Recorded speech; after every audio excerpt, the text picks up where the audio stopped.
ओम श्री परम आत्मने नमः। ओम श्री कृष्णाय नमः।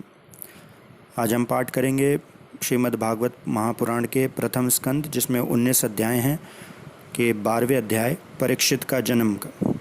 परीक्षित का जन्म अध्याय 12वां अध्याय है प्रथम स्कंद का, जिसमें लगभग 38 श्लोक हैं। शौनक जी ने कहा,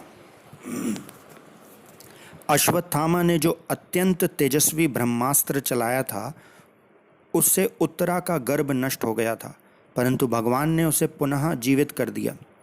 उस गर्भ से पैदा हुए महाज्ञानी महात्मा परीक्षित के, जिन्हें सुखदेव जी ने ज्ञान उपदेश दिया था, जन्म, कर्म, मृत्यु और उसके बाद जो गति उन्हें प्राप्त हुई, वह सब यदि आप ठीक समझे तो कहें, हम लोग बड़ी श्रद्धा के साथ सुनना चाहते हैं।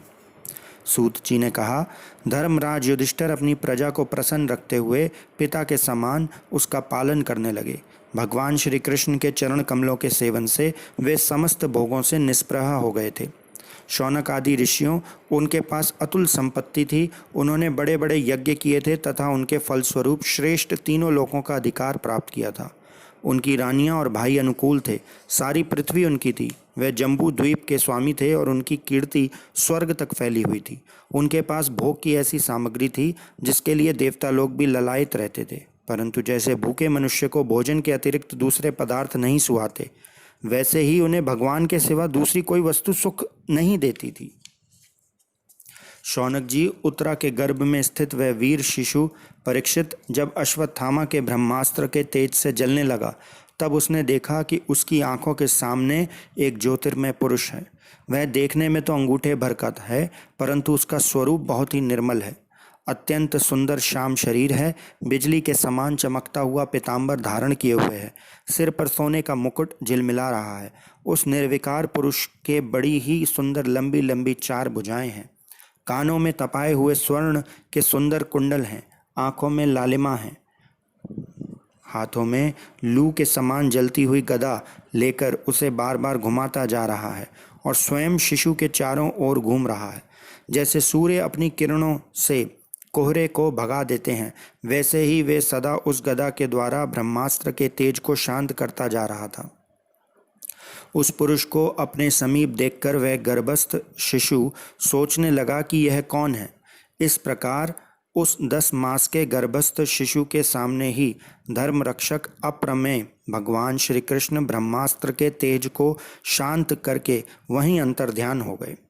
तदंतर अनुकूल ग्रहों के उदय से युक्त समस्त सद्गुणों को विकसित करने वाले शुभ समय में पांडु के वंशधर परीक्षित का जन्म हुआ। जन्म के समय ही वह बालक इतना तेजस्वी दिख पड़ता था, मानो स्वयं पांडु ने ही फिर से जन्म लिया हो। पौत्र के जन्म की बात सुनकर राजा युधिष्ठिर मन में बहुत प्रसन्न हुए। उन्होंने धौम्य, कृपाचार्य आदि ब्राह्मणों से मंगल वाचन और जात कर्म संस्कार करवाए।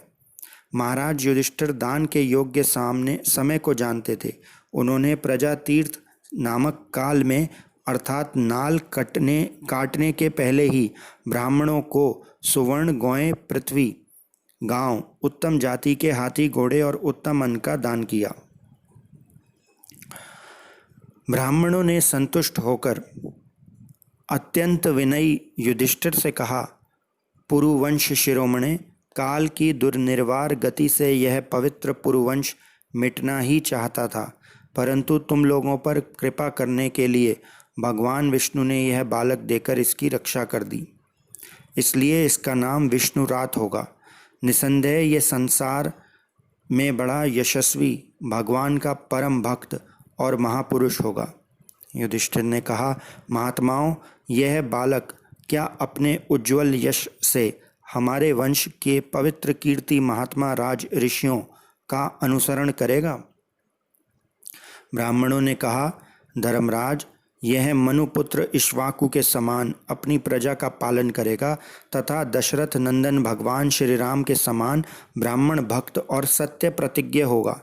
यह उशी नरेश शिबी के समान दाता और शरणागत वत्सल होगा तथा यज्ञिकों में दुष्यंत के पुत्र भरत के समान अपने वंश का यश फैलाएगा। धनुर्धरों में यह सहस्त्रबाहु अर्जुन और अपने दादा पार्थ के समान अग्रगण्य होगा।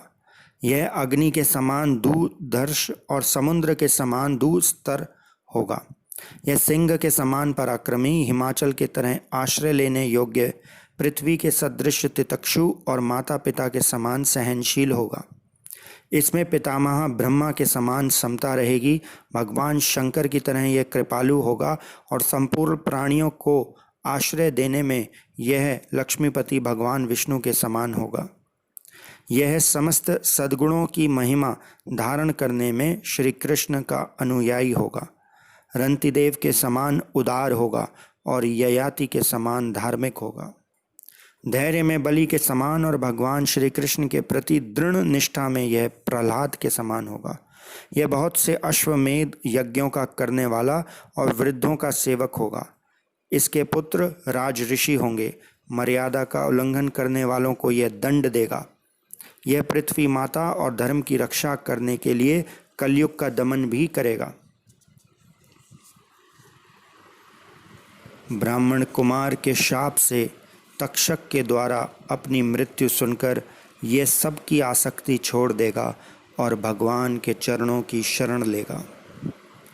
राजन, व्यास नंदन सुखदेव जी से यह आत्मा के यथार्थ स्वरूप का ज्ञान प्राप्त करेगा और अंत में गंगा तट पर अपने शरीर को त्याग कर निश्चय ही अभय पद प्राप्त करेगा। ज्योतिष शास्त्र के विशेषज्ञ ब्राह्मण राजा युधिष्ठिर को इस प्रकार बालक के जन्म लग्न का फल बतलाकर और भेंट पूजा लेकर अपने अपने घर चले गए।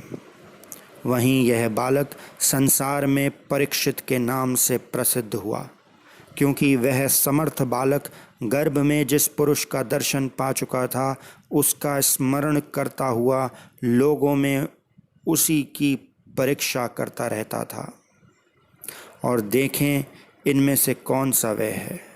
जैसे शुक्ल पक्ष में दिन प्रतिदिन चंद्रमा अपनी कलाओं से पूर्ण होता हुआ बढ़ता है, वैसे ही वह राजकुमार भी अपने गुरुजनों के लालन पालन से क्रमशः अनुदिन बढ़ता हुआ शीघ्र ही सयाना हो गया। उसी समय स्वजनों के वध का प्रायश्चित करने के लिए राजा युधिष्ठिर ने अश्वमेध यज्ञ के द्वारा भगवान की आराधना करने का विचार किया, परंतु प्रजा से वसूल किए हुए कर और दंड यानी जुर्माने की रकम के अतिरिक्त और धन ना होने के कारण वे बड़ी चिंता में पड़ गए। उनका अभिप्राय समझकर भगवान श्री कृष्ण की प्रेरणा से उनके भाई उत्तर दिशा में राजा मरुत और ब्राह्मणों के द्वारा छोड़ा हुआ बहुत सा धन ले आए। पूर्व काल में महाराज मरुत ने ऐसा यज्ञ किया था जिसमें सभी पात्र सुवर्ण के थे। यज्ञ समाप्त हो जाने पर उन्होंने वे पात्र उत्तर दिशा में फेंकवा दिए थे। उन्होंने ब्राह्मणों को भी इतना धन दिया था कि वे उसे ले जा न सके। वे भी उसे उत्तर दिशा में ही छोड़कर चले आए। परित्यक्त धन पर राजा का अधिकार होता है, इसलिए उस धन को मंगवाकर भगवान ने युधिष्ठिर का यज्ञ करवाया। उससे यज्ञ की सामग्री एकत्र करके धर्मभीरु महाराज युधिष्ठिर ने 3 अश्वमेध यज्ञ के द्वारा भगवान की पूजा की। युधिष्ठिर के निमंत्रण से पधारे हुए भगवान ब्राह्मणों द्वारा उनका यज्ञ संपन्न कराकर अपने सुहृदय पांडवों को की प्रसन्नता के लिए कई महीनों तक वहीं रहे। शौनक जी इसके बाद भाइयों सहित राजा युधिष्ठिर और द्रौपदी से अनुमति लेकर अर्जुन के साथ यदुवंशियों से घिरे हुए भगवान श्री कृष्ण ने द्वारका के लिए प्रस्थान किया। इति श्रीमद्भागवते महापुराणे परमहंस्यां साहित्यां प्रथम स्कंदे नैमिष्योपाख्याने परीक्षित जन्मादुष्कर्षो नाम 12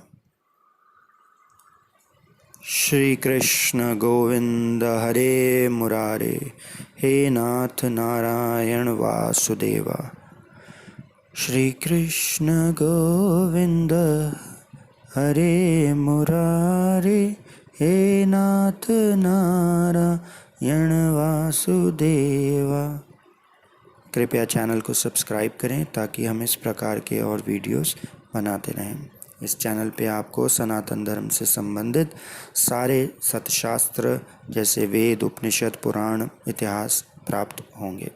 ओम श्री कृष्णाय नमः।